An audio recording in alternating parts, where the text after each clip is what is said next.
Agindo Deus, quem impedirá? Uma palavra de fé, esperança, amor e prosperidade para a sua vida. Olá, meus queridos! Muito bom dia para você que já me ouve logo pela manhã aqui pelo rádio ou talvez pelo nosso canal no YouTube, pelas plataformas digitais. Se é de manhã, bom dia! Tá certo? Que Deus te ilumine. Vamos aproveitar bem esse dia, hein? Queremos que vai ser um dia sensacional. Deus proverá o que você precisa. Deus proverá o que nós estamos precisando. Vamos crer nisso, tá certo? Salmo de número 18, o verso 6 diz: Na angústia invoquei ao Senhor e clamei ao meu Deus. Desde o seu templo ouviu a minha voz e aos seus ouvidos chegou o meu clamor perante a sua face. Que beleza, hein? Olha só, na angústia invoquei ao Senhor. Ele me ouviu. Que bacana. Nós vamos orar no final. Sempre no finalzinho da reflexão, eu faço ali uma oração. Eu quero orar por você. Quero orar por você, com você. Quero sim apresentar os seus pedidos a Deus. Você que tem um pedido específico, você que precisa hoje resolver uma questão financeira, uma questão de negócios, da sua empresa, do seu trabalho. Vamos crer, vamos clamar. Se você está angustiado, entregue tudo nas mãos de Deus hoje. Entregue essa angústia, esse medo, essa ansiedade, essa preocupação. Entregue nas mãos de Deus. Creia, Deus vai reverter esse quadro. Há um salmo muito lindo, Salmo 37, um dos versículos do Salmo 37 diz: entrega o teu caminho ao Senhor, confia nele e o mais ele fará. Entrega, confia, creia, Deus vai mudar essa situação. Deus vai reverter essa situação, tá bom? Que Deus te ilumine, portanto, Deus te abençoe ricamente, em nome de Jesus. E eu quero divulgar aqui o nosso Instagram, Agindo Deus, quem impedirá? Agindo Deus, quem impedirá? No Instagram, segue a gente lá, dá ali o seu, participe ali, né, melhor dizendo, ali nessa rede social. E nós temos feito semanalmente uma live, sempre a gente coloca coisas boas ali no Instagram para abençoar você. Tá certo? Muito bem, quero fazer um convite aqui também para o próximo domingo, exatamente, no próximo domingo, dia 18 de junho, às 9h30 da manhã, vamos estar com a nossa equipe na cidade de Campo Largo, bem no centro da cidade. Hotel Campo Largo, Avenida Vereador Arlindo Chemin, 611, no centro da cidade, entrada franca, domingo próximo, 9h30 da manhã. O convite é a todos que querem e que podem estar conosco. Inclusive você que me ouve em Guaratuba, aqui no litoral do nosso querido Paraná, vai que você vai estar próximo desse endereço, vem com a gente, tá bom? Um grande abraço a todos e vamos então para a palavra do dia. Nós estamos aqui tendo cada dia uma pérola de sabedoria, um episódio da história de José. Muito bem, nós paramos então quando José então estava na prisão e também o copeiro e o padeiro tiveram sonhos, contou para José, José tinha o dom de interpretar sonhos, interpretou e do jeito que ele interpretou aconteceu. E terminamos falando justamente quando o copeiro do rei saiu da prisão. O José tinha interpretado o sonho dele, ele saiu da prisão e voltou a trabalhar para o rei. Então no capítulo 41 está escrito o seguinte: e aconteceu que, ao fim de 2 anos inteiros, Faraó sonhou, e eis que estava em pé junto ao rio. E eis que subiam do rio 7 vacas, formosas à vista e gordas de carne, e pastavam no prado. E eis que subiam do rio após elas outras 7 vacas, feias à vista e magras de carne, e paravam junto às outras vacas na praia do rio. E as vacas feias à vista e magras de carne comiam as 7 vacas formosas à vista e gordas. Então acordou Faraó. Muito bem, agora entra em cena o sonho do faraó. O faraó tem esse sonho e quando ele acorda, então, ele queria saber o significado, a interpretação desse sonho. Mas na noite seguinte, ele sonhou novamente, diz a Bíblia, dormiu e sonhou outra vez, né? Provavelmente até na mesma noite, né? Ele sonhou de novo, diz a Bíblia. Aí ele sonhou com 7 espigas miúdas e queimadas do vento oriental brotavam após elas. E as espigas miúdas devoravam as 7 espigas grandes e cheias. Então acordou o faraó e eis que era um sonho. Então você veja bem, ele sonhou 2 sonhos. E daí ele ficou meio perturbado, vamos assim dizer. O rei, ele queria saber o que significava. Chega de manhã, né, ele ficou meio abatido, ficou preocupado com aquele sonho. E ele diz a Bíblia que ele chamou todos os adivinhadores do Egito e todos os seus sábios. E Faraó contou-lhes os seus sonhos, mas ninguém havia que os interpretasse a Faraó. Ou seja, Faraó chamou todo o seu staff ali, toda a sua equipe desta área, né, de assessoria, né, adivinhadores, os sábios e tudo mais, mas ninguém conseguiu interpretar o sonho. O que aconteceu? Faraó não gostou do negócio. Ele queria entender aquele sonho. Aqui que entra e aqui que acontece a bênção que agora chama o José. José estava preso. Né? Só que lembra quando eu ensinei ontem? Quando o copeiro saiu, José falou para ele, lembra de mim, tá? Lembra de mim quando você chegar lá diante do rei. Só que a Bíblia fala que ele esqueceu. Mas, depois de 2 anos, diz a Bíblia, que com esse sonho do faraó, aí no verso 9 do capítulo 41 de Gênesis, diz: Então falou o copeiro mor a faraó, dizendo: Dos meus pecados me lembro hoje.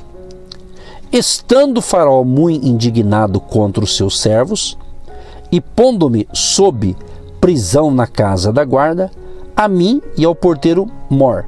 Então sonhamos um sonho na mesma noite, eu e ele, cada um conforme a interpretação do seu sonho sonhamos. E estava ali conosco um jovem hebreu, servo do capitão da guarda, e contamos-lhe, e interpretou os nossos sonhos. A cada um interpretou conforme o seu sonho. Ou seja, o copeiro lembrou de José. O copeiro lembrou. Você veja bem, quando ele saiu da prisão e foi trabalhar de volta para Faraó, ele nem lembrou. A Bíblia diz, esqueceu ele de José. Ele esqueceu, né? É aqui que está o mistério. Ele esqueceu, mas na hora certa foi ativado algo na vida dele. Depois de 2 anos, passaram 2 anos, acontece esse sonho do rei. Então o que acontece? Que quando o copeiro falou do José, o que o rei falou? Então enviou Faraó e chamou José, e o fizeram sair logo da cova, da prisão, e barbeou-se e mudou as suas vestes, e veio a Faraó. Então aí avisaram José, o rei falou, então eu quero que esse rapaz venha até mim, porque se ele interpretou o teu sonho, ele também deve ter uma solução aí para o meu caso aqui. Aí ele chama José, José se arruma, se apresenta diante do rei, e Faraó disse para José, e conta o sonho. Eu sonhei, aí ele conta o sonho, o famoso vacas gordas, vacas magras, né? Então, você já não falou isso? Estamos vivendo um período de vacas magras, né? Outro, estamos vivendo um período de vacas gordas, supondo que vacas magras, escassez, falta. Vacas gordas representando prosperidade, abundância, não é? Fartura e assim por diante. Então, quando o Faraó conta os 2 sonhos para José, José interpretou que foi uma maravilha.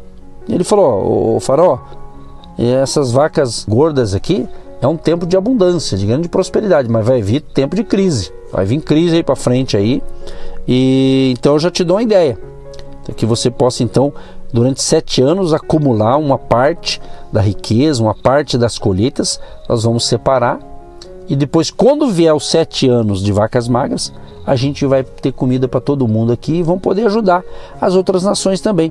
Ou seja, José interpretou o sonho, José já deu a dica como administrar o negócio. Olha que interessante, ele tinha o dom para administrar, né?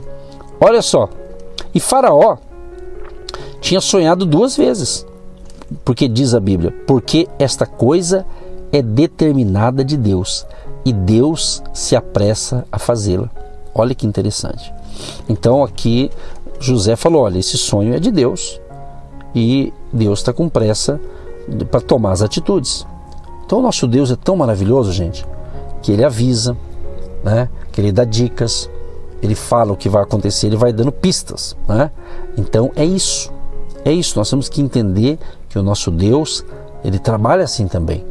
Então Ele está te falando nessa manhã, Ele está falando para mim, Ele está falando para você. Ele está falando o quê? Se você vive um momento de prosperidade, então busque nesse período de prosperidade ter uma reserva, para quando vier um tempo de escassez, você tenha a reserva para utilizar conforme a sua necessidade. É uma maneira de falar sobre administração na área das finanças, ok? Então você veja bem, José interpretou, aí o que acontece? Diz a Bíblia o seguinte, o faraó falou o seguinte, gente, acharíamos um varão como este, em quem haja o Espírito de Deus? Depois disse Faraó a José, pois que Deus te fez saber tudo isto, ninguém há tão inteligente e sábio como tu. Então o faraó reconheceu que José tinha algo diferente. José deu a interpretação, o rei se alegrou e o rei percebeu que aquele rapaz tinha algo diferente. Ele fala aqui, acharíamos um varão como este, em quem haja o Espírito de Deus? Então o rei então constitui José. Olha que lindo quando chega nessa parte aqui. E José era da idade de 30 anos, quando esteve diante da face de Faraó, rei do Egito. E saiu José da face de Faraó e passou por toda a terra do Egito. Então aqui o rei então colocou José para governador, para ser o governador, para administrar tudo ali.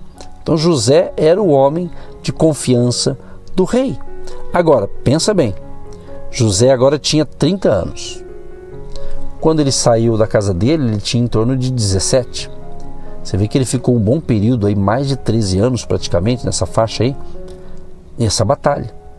Sendo Deus permitindo algumas coisas na vida dele, mas estava sendo feita uma pavimentação, uma estrada para José chegar onde Deus queria que ele chegasse. E ele chegou.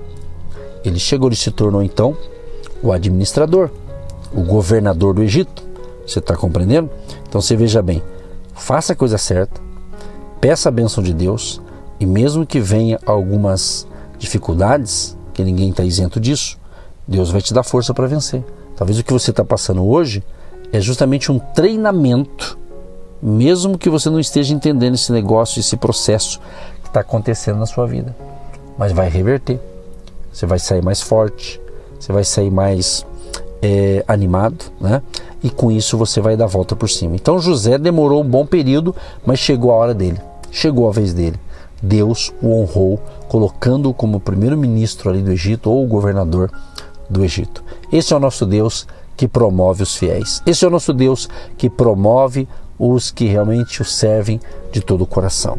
Espero que essas palavras estejam abençoando você, esteja encorajando você a se firmar em Deus, nas verdades de Deus, e obedecer os princípios da palavra de Deus para uma vida melhor. Querido Deus e Pai, quero te agradecer por mais um momento de fé, te agradecer pela palavra de hoje. Ó Deus, e dê a mim e a todos os ouvintes sabedoria, Senhor, sim, sabedoria, discernimento espiritual, para que possamos, diante de alguns acontecimentos, nós temos essa sabedoria do alto para a gente conseguir administrar a situação. Ajuda cada ouvinte, cada pessoa que estava aguardando esse momento da oração. Se ela estiver enferma, seja curada. Se ela estiver desempregada, um novo trabalho, ela consiga um novo negócio. E abençoe os empresários, empreendedores, profissionais liberais, autônomos, trabalhadores em geral. Ó Deus, abençoa a vida econômica e financeira de todos aqueles que têm recebido as nossas instruções espirituais pelo rádio e também por outras plataformas digitais. Que a tua graça, favor, bondade e o teu cuidado seja sobre todos nós, hoje e sempre, em nome de Jesus. Amém. Você que se identifica com o nosso ministério Agindo Deus, quem impedirá? E tem interesse em investir uma oferta missionária em nossa programação? Torne-se um agente de Deus e faça parte dessas pessoas de fé que semeiam com fé e vão colher o que semeiam. Anote: Banco do Brasil, agência 12432-2, conta corrente 68630-1. Que Deus prospere a sua vida. Agindo Deus, quem impedirá? De segunda a sexta, uma palavra para abençoar sua vida.